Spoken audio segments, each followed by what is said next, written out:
unlike some of the communities started in the 60s and 70s, like Dancing Rabbit is less of a social experiment, although you could say it's still a social experiment just around ecology. But like we've never like tried to like break down the nuclear family or change the way that people relate to their children, or that's just not on our agenda. And so for the most part, like people who want to have children, they have children.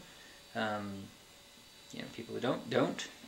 And because we have an ecological focus, we actually get a lot of people who like have voluntarily chosen to not have kids or to have very few kids.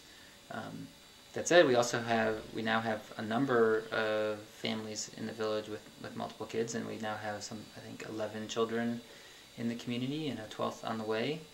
And for a while we didn't have any kids in the village, and it was in my sense, it was the same reason that any family would choose to like put off having kids. It's like we just weren't ready. Like we didn't have the money or the infrastructure. Like we didn't have a common house yet, and because we started the community with kids, and it was pretty challenging when we were sort of packed into a very small space to have two really young kids.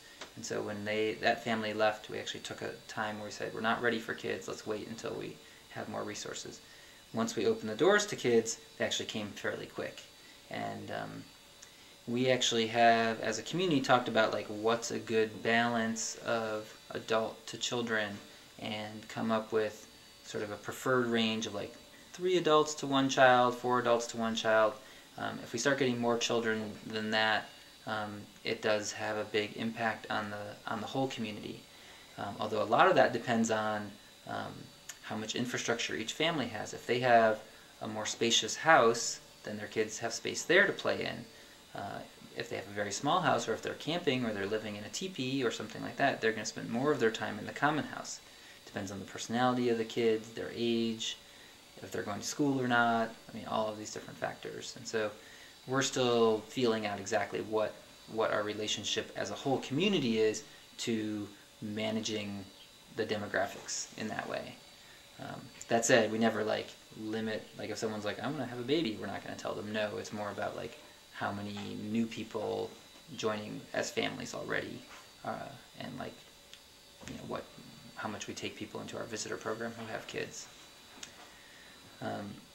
We have at times had dynamics where people who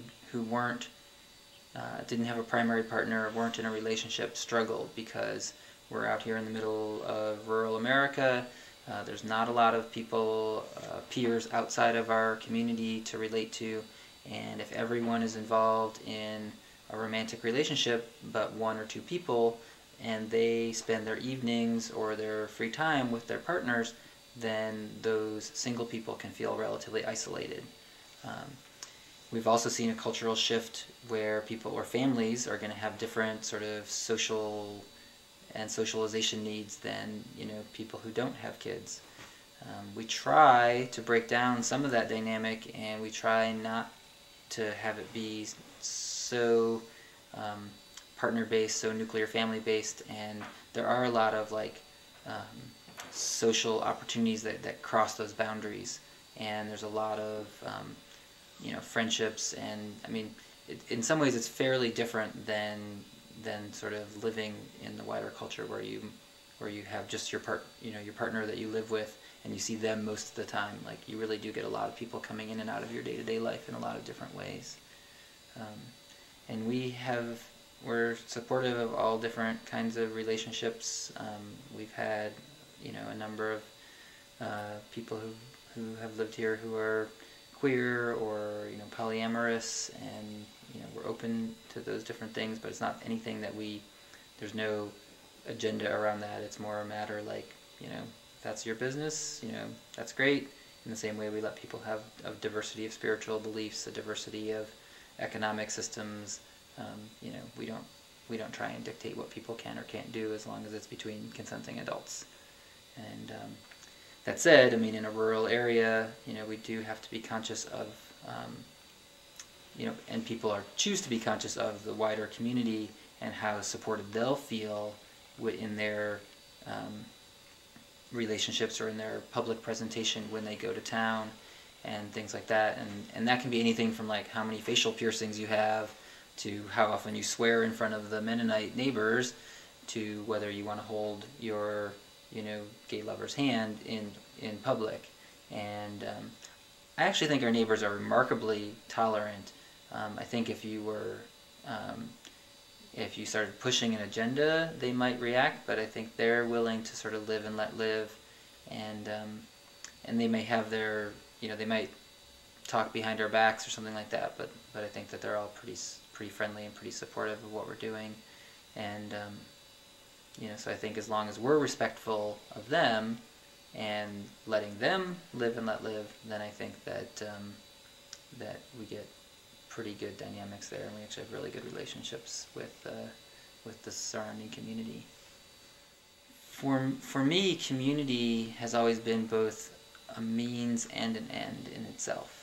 I really love living with other people. I love cooperative living. I thrive on the connections that I have with my neighbors and my friends and my chosen family that I surround myself with. And I see it as also a means toward ecological living. I think that cooperative living facilitates resource sharing, simpler living. Cooking cooperatively means one kitchen and one refrigerator, and the ability to eat from whole foods without having to spend all of your personal time cooking. And so there's things like that. And so I've become, from early on, sort of a community activist, not just choosing to live in community, but really promoting community as an option for people who want to choose it. And in this country, it's something that most people aren't even aware is really an option. When people in this country, or it's not uncommon for people to have wow, I just got this great idea. Maybe I could live with other people, like I could live with my friends. And it's like, I wonder if anyone's doing that. Oh, probably not.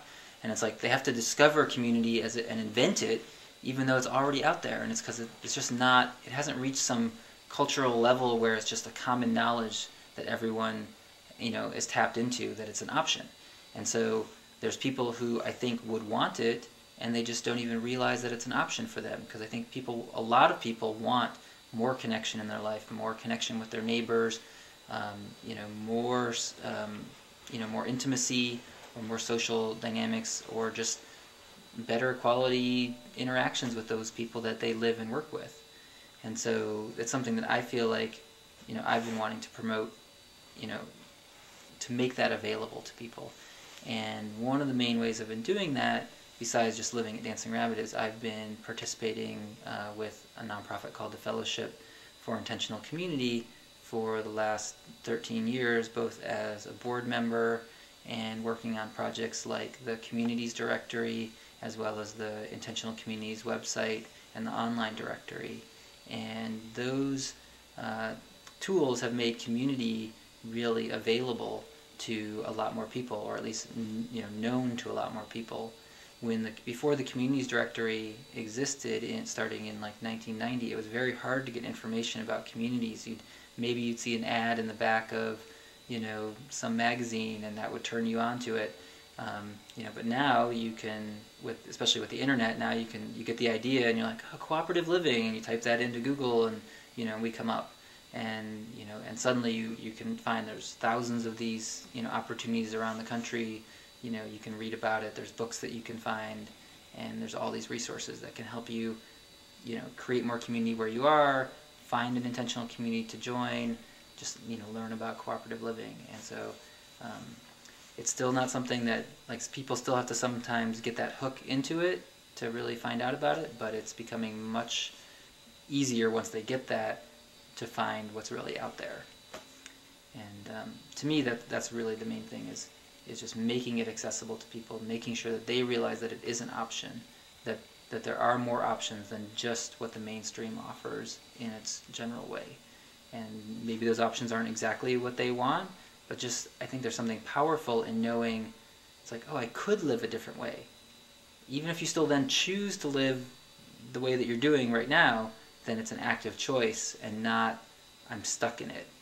And now, not everyone always feels empowered to really leave their current life and their all their responsibilities and move to the commune, but just knowing it's there, just knowing that that's an option and an inspiration can change a lot of people's lives and possibly, you know, encourage them to change the community that they're living in without specifically creating an intentional community.